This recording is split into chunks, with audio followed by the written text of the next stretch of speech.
بسم اللہ الرحمن الرحیم۔ ناظرین، اگرچہ جنرل باجوہ کی طرف سے بھی یہ میسج کنوے ہو گیا ہے حکومت کو کہ وہ توسیع میں کوئی دلچسپی نہیں رکھتے اور وہ توسیع نہیں لیں گے، اور اسی طرح حکومت نے بھی اپنے طور پر ایک فیصلہ کر لیا ہے کہ توسیع نہیں دی جائے گی، اور یہاں دونوں سٹیک ہولڈرز میں گویا اس بات پر اتفاق ہے کہ نئے آرمی چیف کی تقرری کا فیصلہ ہر صورت میں شہباز شریف ہی کریں گے، جو اس وقت وزیر اعظم ہے، اور ظاہر ہے جب وقت آئے گا تو اس وقت بھی وزیر اعظم ہوں گے۔ عمران خان نے جو کچھ کہا اور بعد میں اس سے مکرنے کی بھی کوشش کی، اس کا فوج کے اندر کوئی نوٹس نہیں لیا گیا، اسے کوئی لفٹ نہیں کرائی گئی ہے، اسے کوئی اہمیت نہیں دی گئی، اسے یعنی گویا کہ ایک بے معنی قسم کا تیر اس نے عمران خان نے پھینکا۔ لیکن اس کے پیچھے بھی ایک ماجرا ہے جس کا اب پتہ چلا ہے کہ کچھ دن پہلے، یعنی 1 ستمبر سے پہلے کی بات ہے، یا 1 ستمبر یا 2 ستمبر کی بات ہے، یا اگست کی آخری تاریخوں کی بات ہے کہ عارف الوی کے ذریعے جنرل باجوہ صاحب کو یہ میسج پہنچایا گیا، اسد عمر کے ذریعے یہ میسج پہنچایا گیا کہ ہم چاہتے ہیں کہ آپ توسیع لے لیں۔ اچھا، اس کی وجہ کیا ہے؟ وہ جنرل باجوہ نے اس وقت بھی اس بات کو مسترد کر دیا تھا۔ اس بات کا پتہ کئی دنوں کے بعد پتہ چلا ہے۔ اس وقت جب یہ رابطہ ہوا تھا تو اس وقت یہ چیز سامنے نہیں آئی تھی، اگرچہ اس رابطے کی خبریں بہرحال آ گئی تھی، اور میرا خیال ہے وہ آخری رابطہ تھا جس کے بعد پھر مقتدرہ اور عمران خان یا پی ٹی اے کے درمیان رابطے ٹوٹ گئے، اور اس کے بعد سے جو فرضی خبریں چلائی جا رہی ہیں کہ بیک ڈور رابطے جاری ہیں، مذاکرات جاری ہیں، فارمولے تک پہنچنے کی کوشش کی جا رہی ہے، ان میں کوئی وزن نہیں ہے، ان میں کوئی گراؤنڈ نہیں ہے۔ تو دراصل عمران خان کے دل میں یہ ایک بات بیٹھ گئی ہے کہ اس وقت اوپر لسٹ میں اوپر جو 6 یا 7 نام ہیں، اور ظاہر ہے کہ جب نئے آرمی چیف کا انتخاب ہوگا تو وہ کسی 12ویں نمبر پر نہیں ہوگا، وہ پہلی 6 میں سے ہی ہوگا، اور ویسے بھی جی او ایچ کی طرف سے وزارت دفاع جو سمری بھجواتی ہے وزیر اعظم کو، اس میں 4 یا 5 نام ہوتے ہیں، 12 نام نہیں ہوتے۔ تو عمران خان کے دل میں یہ بات بیٹھ گئی ہے، اور اس بات کے بیٹھنے کی وجہ کچھ اس تک پہنچنے والی روایات بھی ہو سکتی ہیں، کچھ اس کا اپنا وہم بھی ہو سکتا ہے، اور کچھ اس کا اپنا احساس جرم بھی ہو سکتا ہے کہ اس نے فوج کے خلاف جو مہم چلائی تو اس کے نتیجے میں یہ ہو سکتا ہے۔ چنانچہ اس کے دل میں جو وہم بیٹھا ہے وہ یہ ہے کہ یہ 6 کے 6 میرے دشمن ہیں، لہٰذا ان میں سے کسی کو آرمی چیف تعینات نہیں ہونا چاہیے، اور جنرل باجوہ صاحب ہی اس منصب پر فائز رہیں جب تک کہ نئے الیکشن نہیں ہو جاتے۔ اور جیسا کہ میں نے کل عرض کیا تھا کہ اس صورت میں جنرل فیض کی چھٹی ہو جاتی ہے، جس کو آرمی چیف بنانے کے لیے عمران خان نے گویا سر دھڑ کی بازی لگا دی تھی، اور پنکی پیر نے بھی کہا تھا کہ خبردار اگلا آرمی چیف جنرل فیض کے سوا کوئی اور نہیں ہونا چاہیے، کوئی اور ہوا تو تمہاری شامت آ جائے گی۔ یہ بات بہت پہلے ہی آؤٹ ہو چکی ہے کہ پنکی پیرنی نے جنرل فیض کو ہر صورت آرمی چیف بنانے کی ہدایت کی تھی عمران خان کو، اور اس پر عمل کرنے کے لیے جو چلے کاٹے گئے اور جو طرح طرح کے ٹونے کیے گئے جن کی گنتی کا کوئی حساب ہی نہیں ہے، تو وہ سارے ناکام رہے۔ تو اب وہ فیض کو قربان کرنا کا مطلب یہی ہے کہ کیا کہتے ہیں کہ اگر بھاگتے چور کی لنگوٹی ہی صحیح کا ایک محاورہ تو بہت مشہور ہے، ایک اور محاورہ بھی ہے کہ اگر چاروں ہاتھ سے جاتی ہوئی نظر آئیں تو جو ایک ہاتھ میں رہ جائے وہ اسی کو قابو کرنے کی کوشش کرو۔ تو عمران خان نے یہ سوچا کہ اب فیض تو گیا، فیض والا معاملہ تو گیا، اب کم سے کم جو ہے وہ بھاگتے چور کی لنگوٹی، کم سے کم یہ تو ہے کہ یہ جو 6 دشمن ہیں ان کی اس کی دانست میں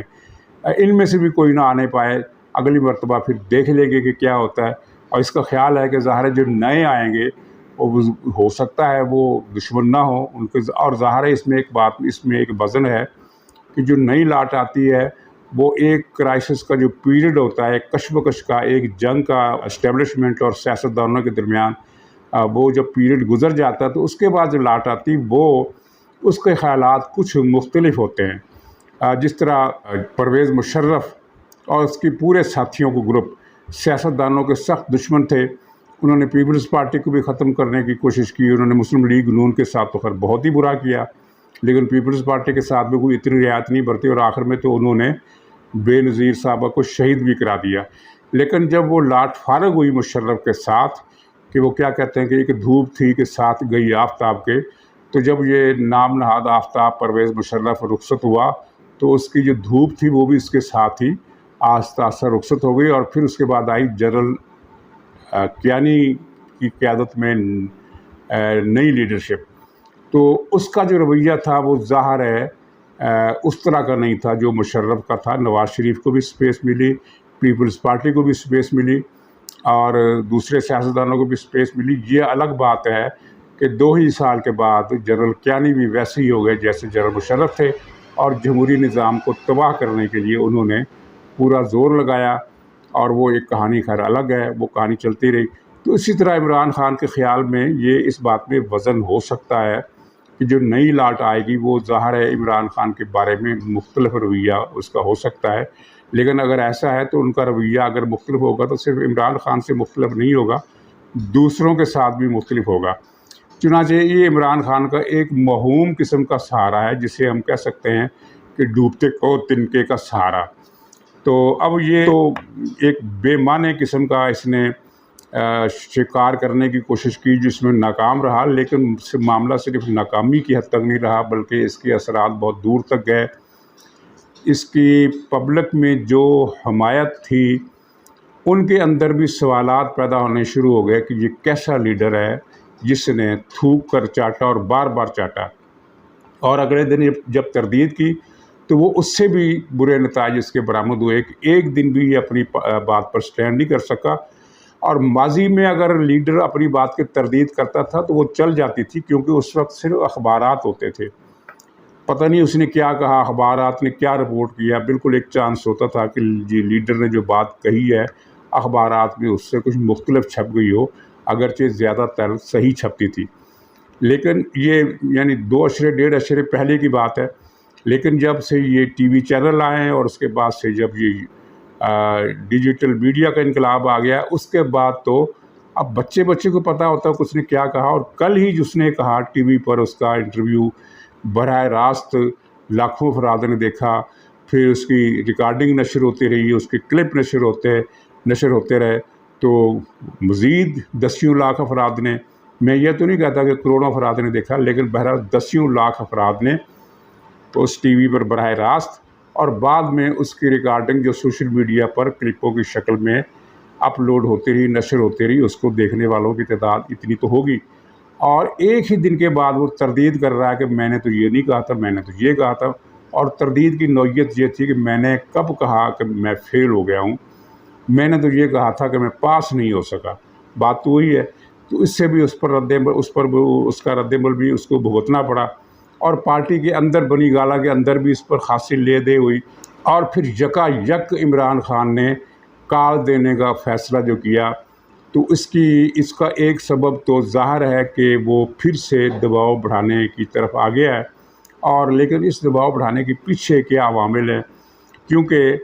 کل تک جو بات سامنے نہیں آئی تھی وہ پھر آج سامنے آئی ہے، وہ یہ ہے اس نے تاریخ مانگی اپنے بنی گالہ کے اندر لوگوں سے، اپنی مشیروں سے کہ ہمیں کیا تاریخ رکھنی چاہیے،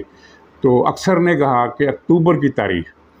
تو اس نے کہا نہیں اکتوبر میں تو بہت لیٹ ہو جائے گی، یہ تو پھر فائدہ نہیں ہوگا، ہمیں جو کچھ کرنا ہے ستمبر کے اندر ہی کرنا ہے۔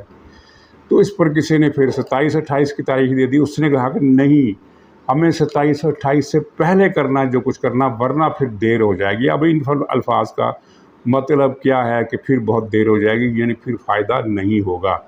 اچھا، اس کو اب پھر وہ وہم ہو گیا ہے، ایک مالی خلیہ مراق ایک مرض ہوتا ہے جو اس کو لاحق ہے، یہ مرض مرزا غلام محمد قادیانی کو بھی تھا، جس کو مالی خلیہ ہو گیا ہے۔ مالی خلیہ یہ ہے کہ ہر مرتبہ یہ کہتا ہے کہ اس مرتبہ عوام کا سمندر آئے گا، جو پچھلی مرتبہ جو آیا تھا وہ کیا تھا، تو اس کو پھر یہ یقین ہے کہ اس مرتبہ جو میں کال دوں گا تو وہ عوام کا سمندر نکلے گا، ملینز کے حساب سے لوگ نکلیں گے۔ یہ اس نے 25 مئی والے اجلاس میں بھی کہا تھا کہ